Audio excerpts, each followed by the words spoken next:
Good evening, ladies and gentlemen, to Track Talk episode number 8.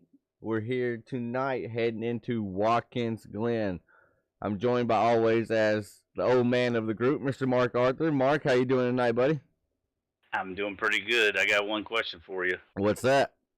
Did you hit go live? I did. Let's go. We'll double check while we're here. Yep, we're live. We are good. They are seeing this in living color. We messed it up a time or seven. You know, it's we're learning every day. Well, Mark, who are we joined with tonight? Who is our guest for Track Talk tonight? His name is Corey Rutherford. He tries to say it's Rutherford, but no, I ain't buying it. I'm still Rutherford to me. Driver of the number 5 car. I can't tell you what kind of car he drives. Number 5, is it? I don't think it's a Camaro. It's a Camaro. It is a Camaro. Okay, yes. So, Corey, how you doing, buddy? And Watkins Glen tonight. Yeah, I'm doing okay. I like road courses, even though I'm not the best at them. So, hopefully tonight will be good.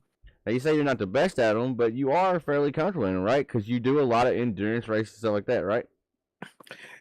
Completely different types of cars, but no, I enjoy road course racing. It's a lot of fun. I'm not the best at it, but it's something that I enjoy, being, not only the left, but the rights as well. Right. Just, it's something different, gives more variety. So, and yeah, the endurance racing part of it, I really like doing that. And I have a good team that I run those endurance races with. So it's a lot of fun. So let me ask you this about Watkins Glen. Obviously, I don't know how many configurations there are. I know we're running Cup tonight, and then they have the one with the boot. What's your favorite configuration of Watkins Glen? I like the boot. The boot? I like the version with the boot. I think it adds a little bit more dynamic to the track. Don't get me wrong, the Cup one is fun just because it's a little bit faster. Right. The boot section is slow, but it adds more technical to it. So. I got you. Well, Mark, what about you? Which one? I think you probably, kind of like me, you probably ran the Cup one more often than not, right? Yeah. Right. I don't like that boot, especially not for these cars because it gets pretty tight. It gets pretty tight up in that boot, especially that one thing when you come up the turn, that real sharp left-hander. I don't think these cars will even make that turn. Who knows? Right. I know the layout of it, like how it is, but as far as if y'all was to show me pictures of it, I wouldn't be able to tell you that's the boots because that's how little I've been on that side of the track. It's because I have ran mostly NASCAR stuff. I haven't ran a whole lot of endurance stuff. Well, Mark, look, we're going to pull up a picture of the track map right here. That way you can see what we are talking about. With this one right here, you see down 6, 7, 8, and I guess 9. We're not using those, correct? Tonight we're going straight across the chute. Right, and that's that turn 7 right there. That's pretty sharp when you get up there. Sharper than it looks there, but it's pretty tight. Right. Yeah. So Uphill, slightly off camber. Yeah. Yeah. You have to have a car that has front end grip, and these don't. So now, when I'm sitting there looking at this track map here, Watkins Glen, that's a famous track. Everybody knows about racing, knows something about Watkins Glen, right? And I look right there, coming to the bus stop, really, or what I've always called the bus stop. It's called the inner loop here on this picture. Is that a place that we can attack tonight, as far as trying to make passes on people, or is that a place where you just kind of want to go single file? That's definitely a single file joint. I mean, you can do it double file through there, but if somebody pinches you tight to that wall, you're probably going to be hitting that guardrail, and it's not going to be too good. Right. Or if somebody doesn't give you room on the other side, then you're going to be through the grass and probably shoot straight across into the other grass. So, and possibly taking cars out with you. That's not a great passing zone. Looking at this map, what turns are you seeing here? That back straight is a good passing zone when you come out of 4 there and you get to the inside of somebody, because literally if you get to the inside, they really should let you go there. Right.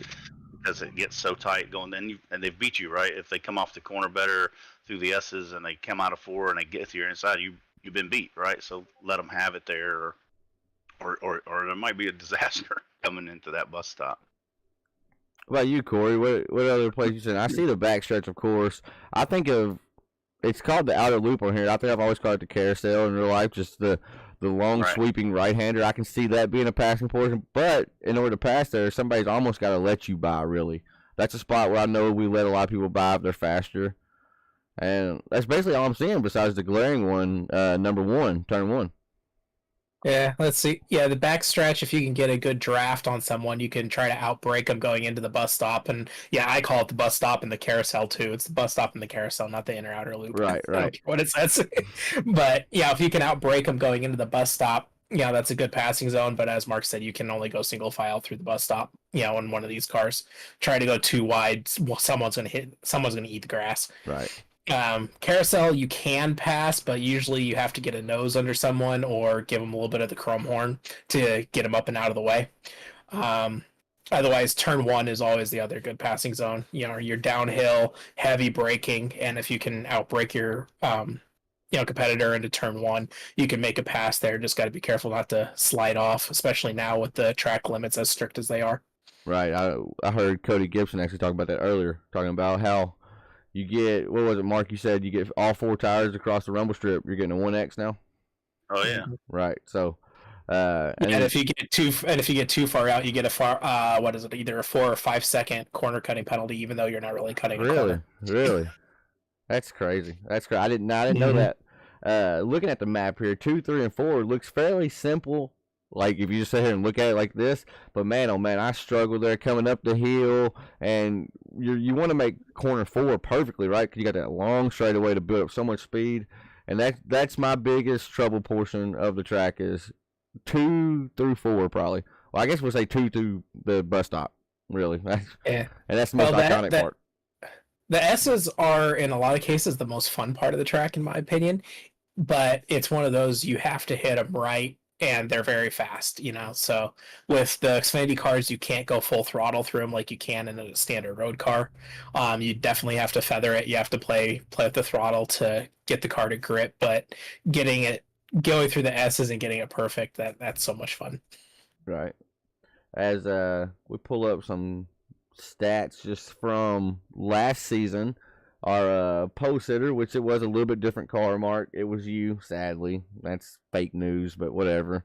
With a 1 minute 13-second lap, so that's booking it. And then the fastest time you saw today in practice before we went live. Now, granted, somebody could have put a little bit quicker time up, but before you left out, it was a 1 minute 13.394. That's pretty fast around there, isn't it? I mean, I would have to venture guess if I can unload and be in the 116 range, I'm happy. So was there quite a bit of people hitting 113s today? I think there was. I don't know if Corey's still in it or not. I think there was about 7 or 8 people in the 113. Man. Let's see here. The top 8 in the final standings were in the 113s. Okay. So. Let's see here. My teammate Paul was the first one in a 114, and I was in a 114. Okay. So I haven't turned a lap yet, right? So I don't know what really to expect. I know you came in here, Corey, and you said it's a little free for your liking, right? Mm-hmm. I know Xfinity cars have seemed kind of like greasy is the best way to determine it, right? You just kind of slide across all the surfaces. It doesn't feel greasy like that. It's actually just a manageable, loose feel to it. Okay. Yeah. See, I guess for me personally, it's a little on the icy side. Right, but right.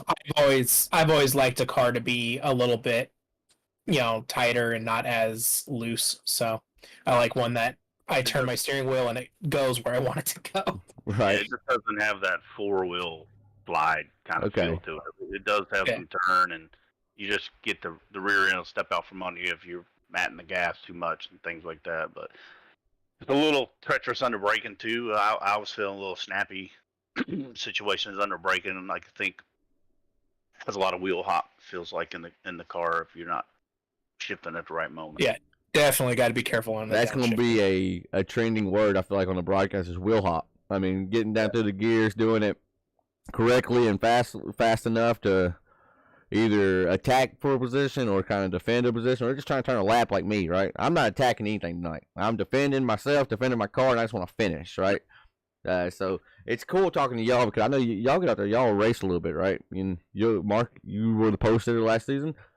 Corey, I know you're pretty strong at every road courses, so you got some different elements in here. I'm gonna get in where I fit in tonight, baby. Just wherever I can slot in, that's where I'm gonna ride at, and hope I see people going off track and stuff like that. And I'm just gonna mind my p's and q's. Definitely gonna see that. Right. Definitely gonna see that. Oh, there's definitely going to be that tonight. Right. And it's going to be really tricky not to get those 1Xs here and there. Right. Cause that's bonus. I was gonna say bonus point. That's penalty points, really, in the point standings, right? Mm-hmm. All right, Corey. Let's see if we can get you pulled up here, old pretty face. And then we're gonna pull up our driver spotlight here, and we're gonna find out a little bit about Rutherford or Rutherford, whichever one you like to be called by your government name here. I'm going to call you Rutherford because that's what I've always called you. But we'll start out. Corey, how do you pronounce your last name correctly, 100%? Technically, it's pronounced Rutherford. It's old English.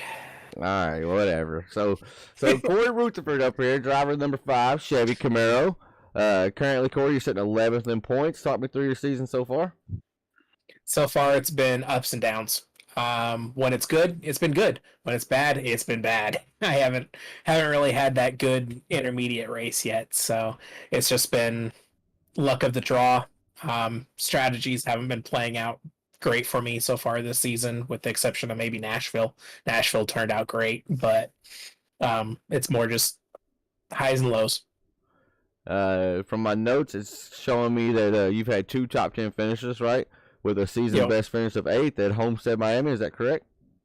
Yeah, 8th at Homestead, and then I believe I had 9th at Nashville. 9th at Nashville, yes, sir. So, 2 kind of different tracks. Both of them long green flag runs. Tracks I actually hit the strategy right for a change, and then my other finishes have been lousy because I haven't hit the strategy right. Right, so. Right. It seems like strategy's played a big role this season. Maybe it always has. And I'm just noticing it now this season. But I think taking out like the stage caution and stuff like that is really like strategy is so dependent on how you finish in these races right now. It seems like, and pace along also, right? But heading into Watkins Glen tonight, we've already talked about your endurance background, right? You ran a lot of endurance stuff, LMP2s, that kind of stuff. What's your thoughts on bringing a heavy old stock car that shouldn't be ever at Watkins Glen out tonight? What's your thoughts? So I still like it. You know, I would definitely prefer to be able to pull out my GT3 or my LMP2, but road racing as a whole, it's a whole different animal, but it's a fun animal. You know, it's one of those.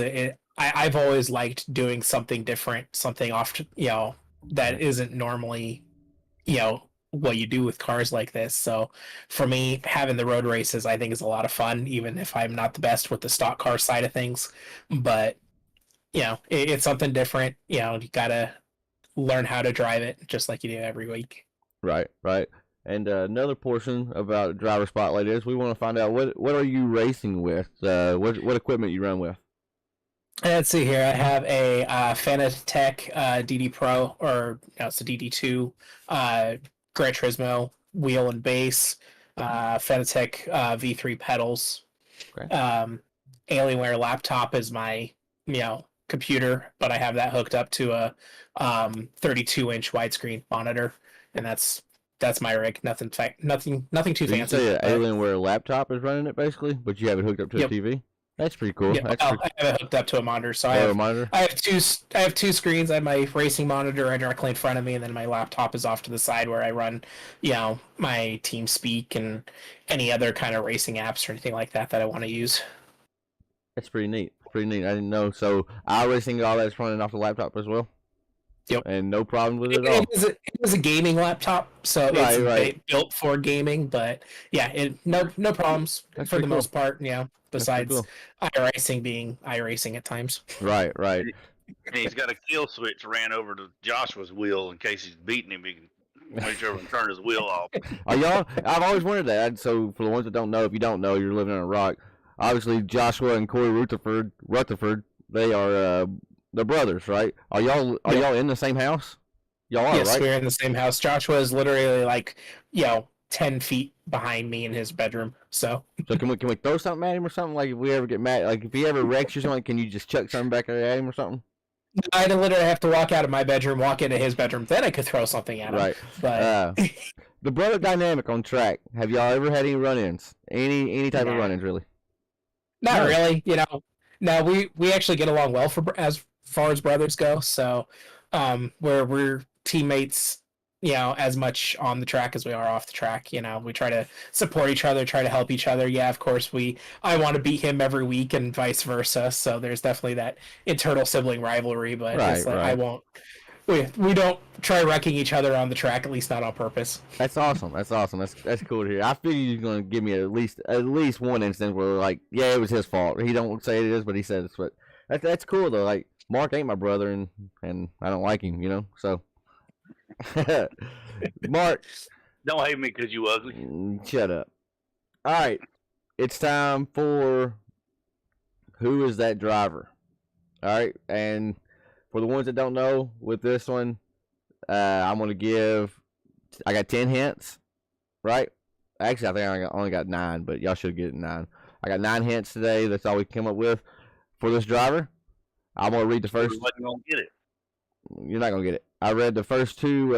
I'll read the first 2 hints, and then I will start the timer, and you'll see right here. They got a 2-minute timer. So I gotta do something really quick. We gotta kill that because I didn't take a picture of it today. So y'all just gonna have to bear with me for a second. And let me pull up my hints.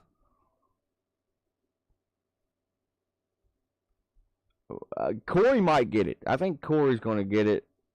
Would you close the stream? Yeah, 'cause I got the hints wrote down or whatever. I can't show y'all my hints. I I'm think supposed to see it. do it. I'm gonna read them off to you. All right, Mark. I'm gonna read the first 2 off, and then I'm gonna start the timer. Are you ready? Sure. You're not gonna get it. Probably not. I'm old. I can't even remember what my name is. All right. This driver has won something, some type of award or something in BPL this season so far, and this driver has 2 digits in their number. This driver's sum between his 2 numbers is more than 10 but less than 15. He drives a Chevy. This is cool, and he can compete for a championship and Rookie of the Year all in one season in BPL. Any guess so far? Nothing? This driver's second digit in his number is the number 8. No guesses? So second number is number 8. Driver's located in the northeastern portion of the United States, so up north. Nothing? Still nothing. Mm-mm. Dakota Todd? Nope. So something that this driver has won, remember, that was hint 1. He's won something in BPL. It was the Tripods in the Wild Paint Scheme of the week. One of those drivers. Ed Boyles? Ed Boyles. So I think it said 58 seconds. Actually, whenever you got it, I looked at it. Ed Boyles, number 38 Chevy. And the 10th hint was, so I went through 9 hints. The 10th one I was just going to make up for y'all is his car was black and gray. So, Dakota Todd. So, I read those hints off to Cody earlier when you stepped away, and he guessed Dakota Todd as well. So, that's pretty funny. So that, it was the Tripods in the Wild award that gave it away. Right. I knew once y'all heard that, right, y'all were, there's only like 5 people you can guess from then, right? And then you got to put the number 8 together. So, all right, that's I'll get my screen sharing back. So Ed Boyles was the Who's That Driver for Watkins Glen week on episode number 9 or 8 here, 8 or 9, whichever one we're on. I'm not sure. Mark, let's talk about. I was going to ask you for some track facts, but I don't guess you really have a whole lot of track facts for Watkins Glen, right? There's not really a groove dominant. Stay on the black stuff. Right. Track facts. Stay on the course tonight and don't venture too far away from it. Right. Yeah. Stay away from those blue things. Stay on the black stuff. Blue and green bad. Yeah, I was about to say, if it's green, stay away from it because it does like to reach out and bite you. Right. There will be a caution point tonight at some point, correct? One track fact we put on the other side of the car. That's different at Watkins Glen. Hitting Oh it yeah, backwards. we're driving backwards, right? That's right. Mhm. In real life, that actually messes with them quite a bit, just from Yeah. pulling in and how it is, and I think it really affects pit crews, like how they choreograph because they're running opposite. I don't know. I Right. don't know about it. I lost my train of thought. You hit me with that was a good one right there. Yeah, we pit backwards. I lost what I was thinking of there. You're probably moving on to the next thing. No, it was something about Watkins Glen. I can't remember what Yeah. it was. But we'll go ahead and move on to the next thing. You're not confident when it comes to guessing that track, right? I've talked to you off air. You're not confident about it, which I don't know why, because you've got it both times so far. So like it's not like it's too hard for you, right? So let's move on to guess that track. I'm sharing my screen again so y'all can see. I'm gonna pull up the images. This one's hard. This one's hard. Really, really hard. I'll give y'all hints about it as like after they go. That is Michigan. I don't guess it's too hard then, huh? So, wow, that was Michigan. I guess we'll let the other pitchers play through. What where are you seeing Michigan at with that, bro? I knew it, and I still don't know what the track is really. It's the victory lane up by the pit wall. Oh, see, so Corey will be somebody as good at this stuff, right? Because he remembers and just kind of like photograph it. Kind of. Mark, did you have any idea? No. I And how does Corey know that? He ain't ever been there. Not in person, but I definitely been there in sim plenty of times. so Corey, you tell me where. I think I've sped through that victory lane several times too. What was the first picture again? That one. Oh, that one. He said, "Oh yeah, that's Michigan." I see what he's talking about. That little circle thing. Yeah, but Yeah. And on the second one, after I had this in, this is Michigan lottery right here, and I had to go in and blur it because I Now, got. if you would have done that picture first, I probably wouldn't have been able to guess it just off that picture. That was still pretty Or impressive. that. Right, because that's just like a racetrack, right? I mean, it's just a track.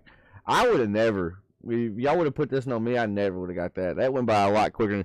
I mean, Corey saw it for 10 seconds. Oh, that's Michigan. Wasn't even fun, Corey. Jeez. I was thinking Chicagoland. Right? Yeah. Auto Club is what I would have probably guessed for that first one, right? Because they're so similar. But I had to play Process of Elimination. My initial thought was also Chicagoland, but Chicagoland has striped walls. Auto Club has blue walls. So how do you see? I think the only track that I know of colored wall, I think it's Las Vegas has yellow walls down the backstretch, right? Or is that incorrect? I believe. Let's see here. I think it has yellow sponsorships for the Nellis Straight. Maybe that. Richmond's walls. Richmond's red and white. Richmond's make me sick. Richmond's are old school. It's got that old school vibe to it. Yeah, Richmond and Chicagoland, their walls make me sick because of the strobe effect you get off of them. Right. You want to know what makes me sick? The fact this old man right here for the Track Talk Pick'em, he's winning 5. That's not an upgrade graphic. We updated. It's 5-2. Mark, we're trying to cheat me out of my point. 5-2, and our guest That's all is you, buddy. our guest is still on 0. You tried to cheat me out of my point right there. That's all 5-2. you. So what I got a big win last week with Derek Paulson finishing 4th, right?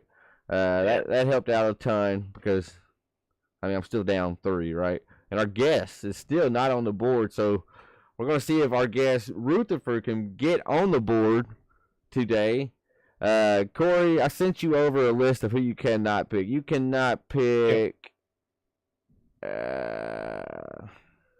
Jamie Walker, Aaron Barker, Corey Sherman, Stephen T. Johnson, or Mr. Big Ugly Mark Arthur. So I'm torn between 2 drivers that are. Who did Philip pick that week? Stephen T. last week. All right. Yeah, I'm torn between 2 drivers right now. I think I'm gonna say Dave Seats. Dave Seats. Yeah, with his road background, That's a good he's pick. one of the best in our Wednesday GT4 series. he's always good at road courses. If he can just stay out of trouble, I know he's going to be at the top of the field all Man, race that was long, a sleeper. That's a good pick right there. Dave CT, because he's really good on road courses. That is a really good pick. All right, Mark, who you got? I don't even have a name yet. I don't have a name yet. I'm sitting here trying to think. Who you got? Take your time. I'll let you go first. All right, I cannot pick Kilrow, Butcher, Jamie Walker, Derek Paulson, or Chris Carroll. Man, I don't want to. I don't want to at all. I got who I'm gonna pick. You got your name ready? Yeah. Do you? I got him. All right. I'm gonna go Mr. Barbie. Sadly. Oh, Sadly, I'm gonna go Mark Arthur. I can't believe I'm gonna do this, but I'm gonna go. I'm locking it in right now. I'm typing it in. All right. Mark Arthur is my pick. Who is Mark Arthur's pick? I'm going with the newcomer. I've raced with him before, so I got a little bit of advantage on this one because I know how he races. I'm going with Dustin Ping. Dustin Ping. Got to talk to him today. Yeah. Is he a road course guy? I didn't know this. He's an all course guy. I mean, he's going to be fast everywhere. So I mean, he races pretty clean. So I mean, he's going to be pretty fast. He's going to be a contender up there every week probably. Okay, I didn't know that. Interesting. Cool. Yeah. He was top of the board in the practice session today. So was he? Mm-hmm. Uh-oh. Here, can I change my pick?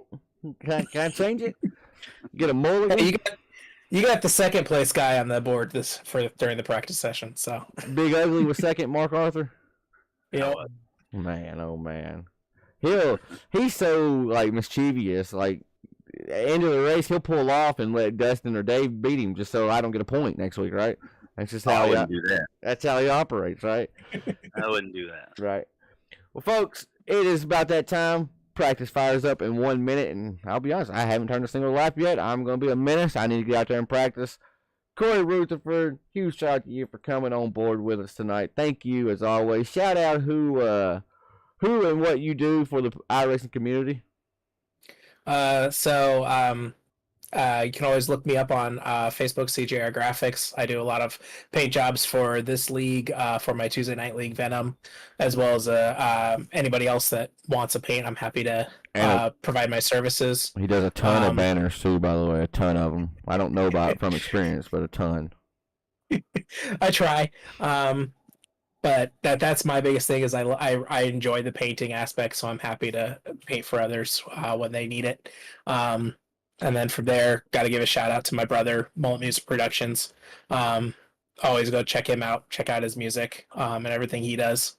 And otherwise, just got to give a thanks to my teammates, Paul and Andy, for their support every week. And last but not least, my family. My family, above all else, is the one supporting me through this journey. So, right on. Yeah. Right on. That's awesome. Well, thank you, Corey, for coming on board. Mark, any final thoughts before you got to go put on that helmet of a VR headset and we go do battle for, what is it, 60 laps? No, this will be a quick one. It'll end pretty early because there's no cautions. Well, we'll have one caution, but should end pretty early. So that's all I got. All right, 10-4. Well, folks, thank y'all for tuning in. We will be back here live on YouTube and check us out in about an hour. Sam will be live, I think, around that 45 minutes to an hour from now here on our YouTube channel. I want to thank y'all for tuning in. And until next time, we'll see ya. Peace.